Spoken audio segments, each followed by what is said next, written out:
Not many lenders currently are willing to lend you money if you're Russian. To discriminate against you, hundreds of lenders not lending to you, that's quite shocking actually. When I realized you didn't have to sell, you could just refinance, for me it was the most amazing thing. We have to fight you guys off all the time, it doesn't make sense. Where's the return on investment? It was on the market for $450. We bought it $55,000 cheaper. Run down, no one wants it. But you're thinking, if it was done up really nice, the flats could be worth $400 each. How much monthly cash flow do you expect to make from the rent? Clear profit of $6,000 to $8,000. What would you say has been the biggest challenge? Taking the first step.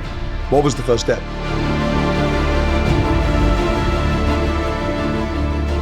Egor, thank you so much for coming on Winners on a Wednesday. Thanks for having me. You have background in architect. Yes. What was it that made you want to transition from being an architect to a fully fledged, full-time property investor? As an architect, I was quite lucky. I worked for a very nice firm that did amazing projects. We worked for luxury villas, luxury clients, unlimited budgets, essentially.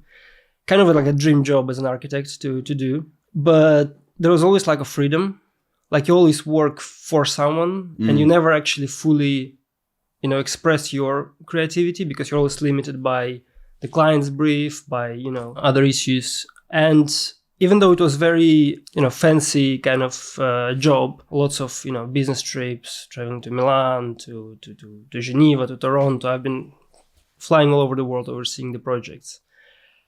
It just never felt very fulfilling just because it was not my own. Like I would be designing something, but at some point you just have to let it go and then the next projects come in and so on. But the fact that I've always been connected to property through this kind of made me, I guess, hungry for doing something of my own, something that I could be my own, my own client, my own architect, my own designer, my own developer, and so on. So now being full-time in property, Yeah. and you've got some incredible projects that we're going to be talking about, hotels that you're buying at the moment, developments in Oxford. How much do you think your background in architecture, did it help a lot or not really? I think it kind of both, because obviously it helped because we had a lot of experience. Me and my wife worked together. We have a lot of experience with designing the spaces. We know how to optimize the space of a house. We see immediately the problems that could be solved easily or less easily. That part definitely helped. What didn't help is the creative mindset. How do you divide investor mindset from the creative mindset? Okay. Because sometimes you can go, envisioning crazy things. We have to fight you guys off all the time. The architects coming up with all these wonderful, pretty schemes, and it's like, doesn't make sense. Where's the return on investment? Exactly. And this is exactly what happens in our heads, in our family at home, when we're like, should we spend more on this? Should we be more cautious?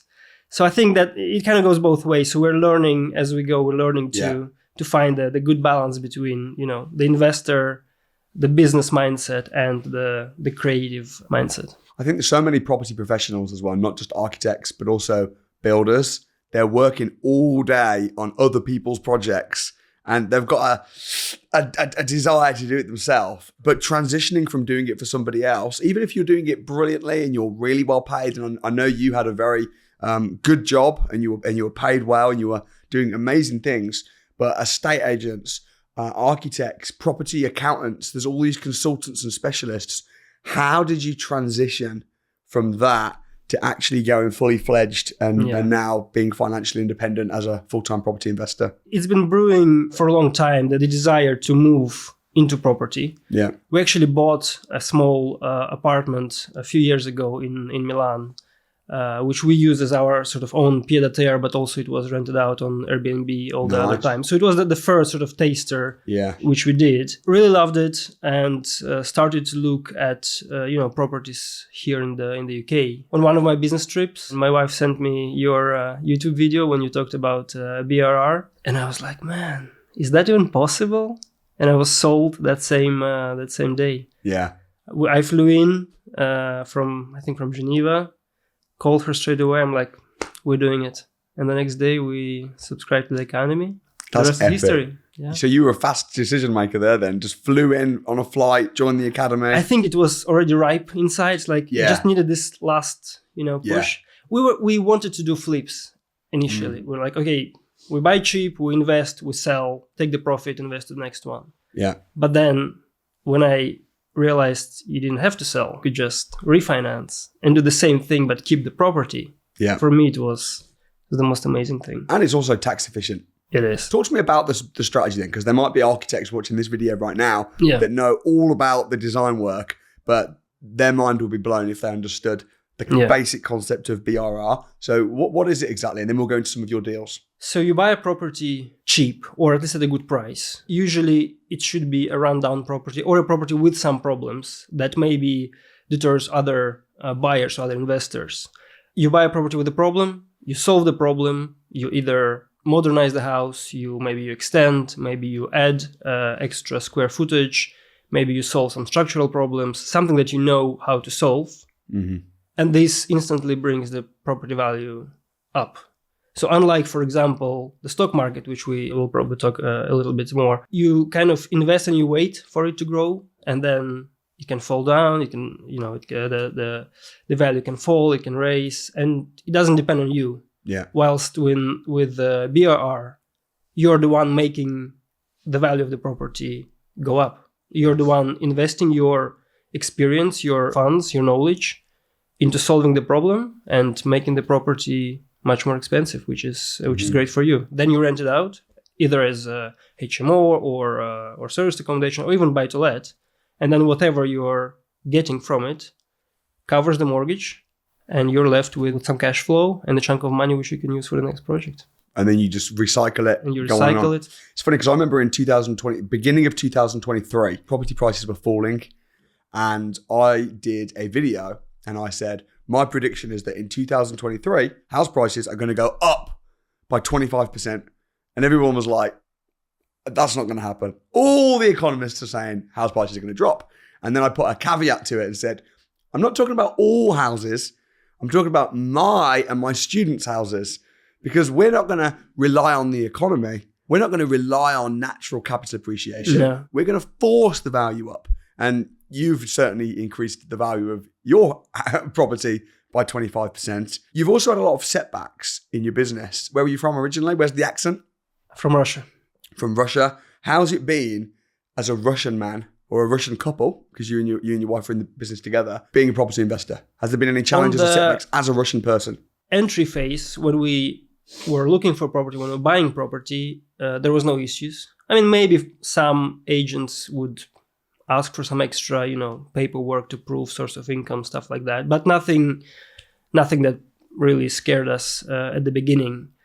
But what we found out sort of at a later stage, at the exit phase of the cycle, is that not many lenders currently are willing to lend you money if you're Russian. So for us, for example, when we were looking into refinancing our property in Oxford, we ran into a problem that there were almost no lenders willing to work with us. And our broker managed to find 2 out of hundreds probably who are willing to lend us money.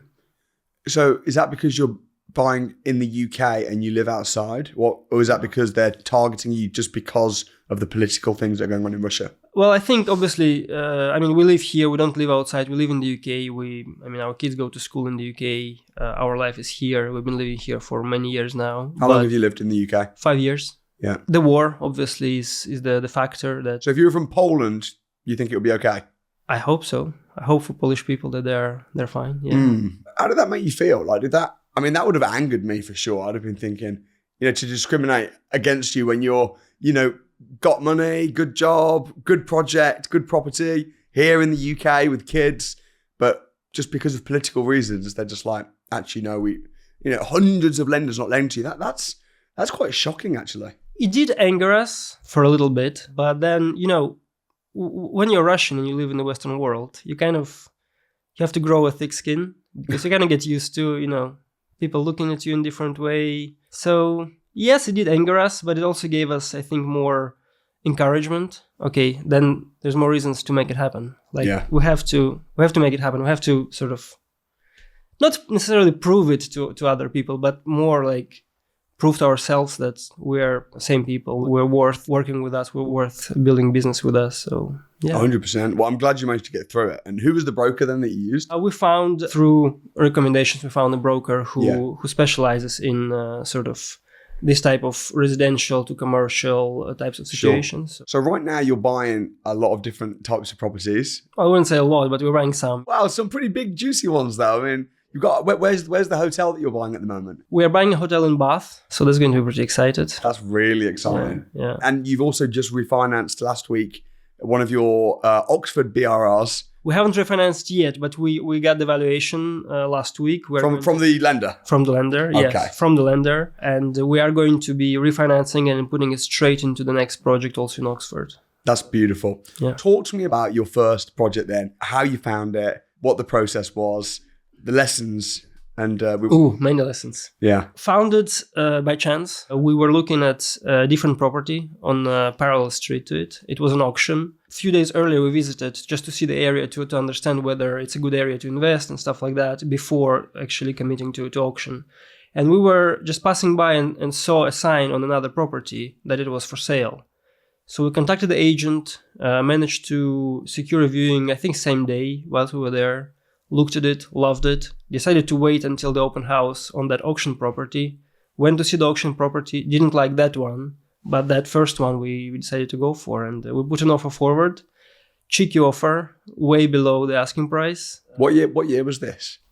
It was last year, 2023. Yeah. Well, what was it on the market for? It was on the market for 450. 450. And what is this then? What's the property? It's a Victorian terraced house, but it had one problem. It was divided into flats. Mm-hmm. And it may not seem like a problem to a property investor, but to a regular buyer, it was a big problem because the council actually did not allow them to aggregate the two flats back into single dwelling. And in that area, people wanted a family home. So no one was buying the house with two flats. Yeah. It was completely run down, so it required a lot of renovations. So essentially, for us, it was perfect because we already knew that we were going to turn it into serviced accommodation. We were happy with it being already two flats. Mm-hmm. And the fact that it's been on the market for a long time, nobody wanted, we managed to get a very good price for it. What was your vision for it then initially when you looked at it? It was on for 450. Was your vision to turn it back into a house? Was it to keep it as flats? We wanted to keep it as flats, yeah. And do what? Just renovate it? Renovate it and turn the flats into, service accommodation units. And what did you think in your mind would be the end value once you'd done it up? We were hoping to get 800. Yeah. Just because of the fact that there are two flats, and the flats in that area, they usually sell for about 400 each. So basically, you see this property, it's on the market for £450,000. It's run down, no one wants it, but you're thinking, if it was done up really nice, the flats could be worth 400 each, but it needs a big old refurb. Yeah. How much did you estimate the refurb might come in at? And were you close or were you way off? We were way off. Initially, when we did our own estimation, we thought maybe with 150 we would be okay. Yeah. When we started getting quotes from builders, we chose the best quote, meaning the lowest quote, which was 225.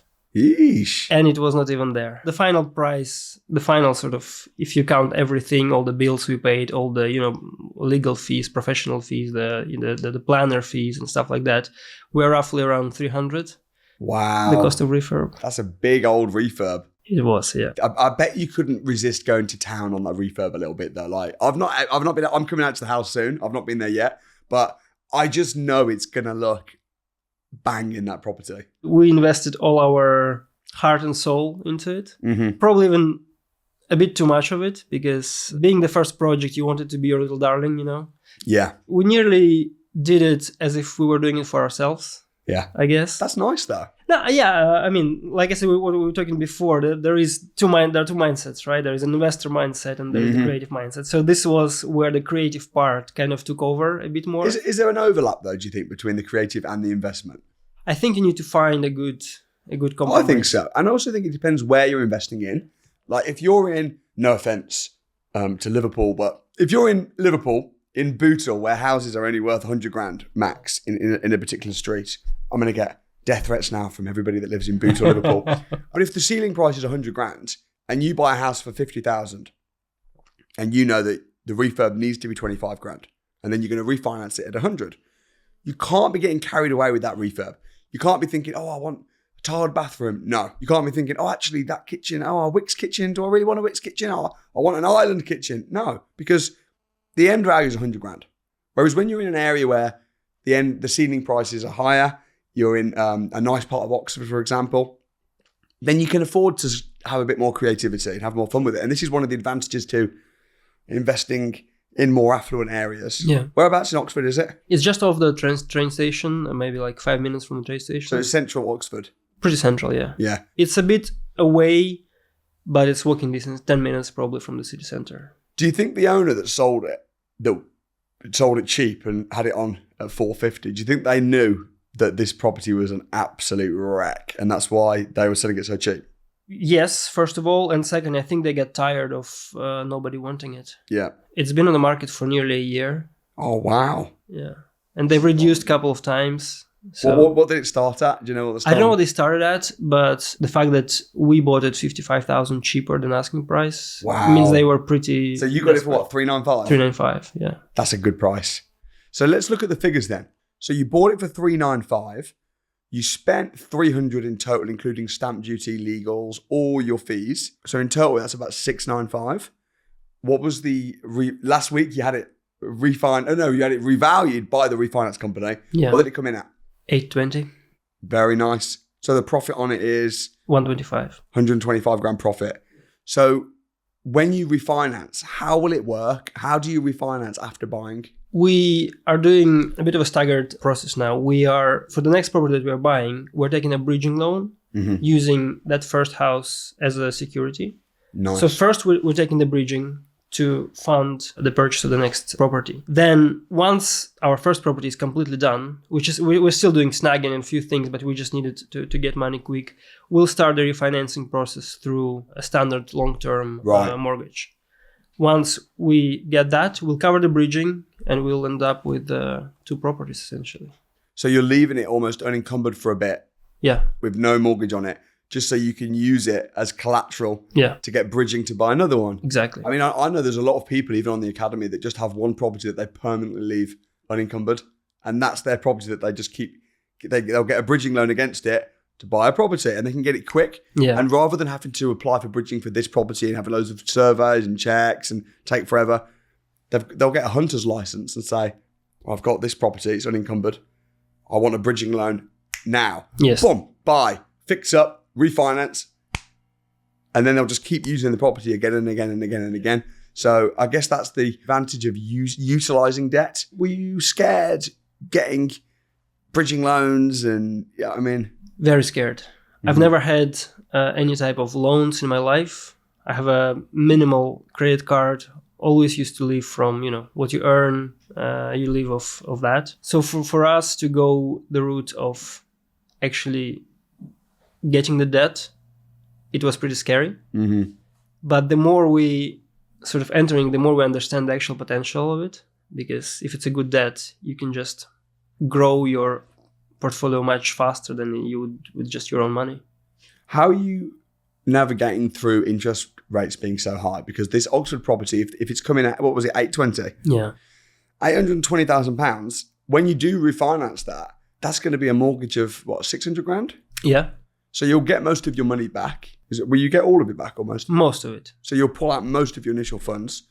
But now you've got a £600,000 mortgage, interest rates at 5%. 5.5, 6, yeah. How are you going to make profit from such high interest rates on that Oxford property? So if that property was a standard sort of buy-to-let, if we were to rent out these 2 flats individually, that would be very hard to make ends meet. It would probably be just, paying the mortgage and not getting any cash flow. Or you may even struggle to remortgage or even maybe struggle to remortgage. Because it wouldn't pass the stress test. But what we're doing is the flats that we have in this building are not going to be rented to tenants. It's going to be rented to guests. So it's going to be a serviced accommodation. Sure. We have 3 units now in that building. In total, we anticipate roughly sort of nightly rate per 3 is £600 in total. So that will cover all the mortgage payments, cover all the maintenance, the management, and still leave us some cash flow to live off. Have you gone live on those yet, or we are about to go live? How much monthly cash flow do you expect to make from the rent from those 3 SA units? The turnover, anywhere between 12 to 15,000. Yeah. So that would leave us with a clear profit of about 6 to 8,000. That's brilliant. And what's the other Oxford property that you're looking to buy with the bridge? A bit different story, but similar scale. That one has an advantage of a garage, so which can be converted, added to the main property. So again, some potential on the planning side of it. Again, similar numbers, purchase price is roughly the same, and similar strategy. So we're gonna buy it, redo it, maybe in a bit more smart way this time. Have you had an offer accepted on that? Yes. When are you expecting to exchange contracts? To be honest with you, I'm just waiting for the news today. Oh wow! Yeah, that's incredible. So you're absolutely on it. What made you take the leap to buy a hotel? That's a funny one. Like I said, my wife and I, we're very passionate about hospitality in general. Like we always wanted to do something in hospitality. Maybe bed and breakfast. We started with a small, Airbnb in Italy. So that was always our sort of way we wanted to do it. And we thought, okay, we're just going to keep buying houses, converting them into service accommodation and things like that. But there are two things. First of all, we are in the UK here in the period of housing crisis. So obviously taking residential buildings from the market, from the ethical point of view, might not be the best solution because there are people actually needing those houses to live in. Right. I like that. I like that you're actually thinking about how you're impacting the economy. And then second point is the new legislation that's coming in with a new planning class for the service accommodation, which will make this transition harder from the legal point of view. So probably if we were to do the same project in a year time, we would have to go through major planning, and the chances that the change of use from residential to service accommodation that would be accepted by the council are pretty slim, especially in that area where we are. So that made us reevaluate a bit our strategy and start thinking about why don't we look into hospitality projects to start from. So we started to look at some hotels, proper C1 buildings, found a lovely bed and breakfast in Bath, 7 rooms, potential to convert it into 10 rooms, quite tired. It's still functioning. It's still running as a hotel, but a bit dated, needs a bit of a modernization. Again, very good potential, good location. So we put an offer on that and got accepted. So now we're fighting to get that property. That's brilliant. What was the purchase price on that? £760,000. Wow. So you're doing some big moves. And I like your thinking about your strategic thinking about not just the economy, but also you're thinking about down the line if serviced accommodation becomes regulated, which we know that it likely will. We don't know exactly what that will look like. But the fact that you're having C1 buildings, makes a lot of sense. What would you say has been the biggest challenge over the last year or two of embarking on your property journey? Taking the first step. What was the first step? Wiring money to our solicitor to pay for the property. Yeah, that was nerve-wracking. That was nerve-wracking, yeah. I can imagine. What was more nerve-wracking? Quitting your job as an architect or buying your first house? Buying the first house. I didn't have second thoughts about quitting my job. Yeah. By the time when I decided to leave my job, we were already a few months in property. We already started that project. And I was just realizing that by trying to sit on both chairs, I was kind of not happy with my day job, but I also was not 100% committed to the property investment that we've done. Even from the sort of time point of view, I just didn't have enough time to actually do both at the same time. So for us, it was quite an easy decision. We just said, look, we're going to keep some pot of money aside for the period when I'm not earning anything. And I just left my job and focused 100% on the property. What would you say to somebody who was maybe in your shoes prior, like an architect, for example, or a builder, accountant, someone that's in the professional space that's wanting to go into property? How was the academy? What was the experience for you? I think it made it all possible, to be honest with you, because we can talk about being brave, having no doubts, taking the first step. But if you have no knowledge, if you have no support, it will be very hard, and most likely you will break your bones, and probably it will not be successful. Most likely it will not be successful if you're not doing it the right way. So joining the academy first of all, it gave the community. The thing that I value the most about the academy is the community of people, because you can always reach out to someone whether it's a mentor or whether it's another academy member on the WhatsApp chat or other groups, and just say, hey, I have this problem, this question, have you guys had this issue? And you get multiple replies from different people who you don't even know, but who've been through the same things before. Yeah. And that support, it just gives you the confidence that, okay, if he done it, she done it, then maybe I'll do it. I'll be able to do it myself. So, Yeah, I think environment is important. Absolutely. I'm looking forward to coming out to your properties. I really appreciate you coming on Winners on a Wednesday and sharing your successes. Super proud of you. It's been a real pleasure. Thanks so much.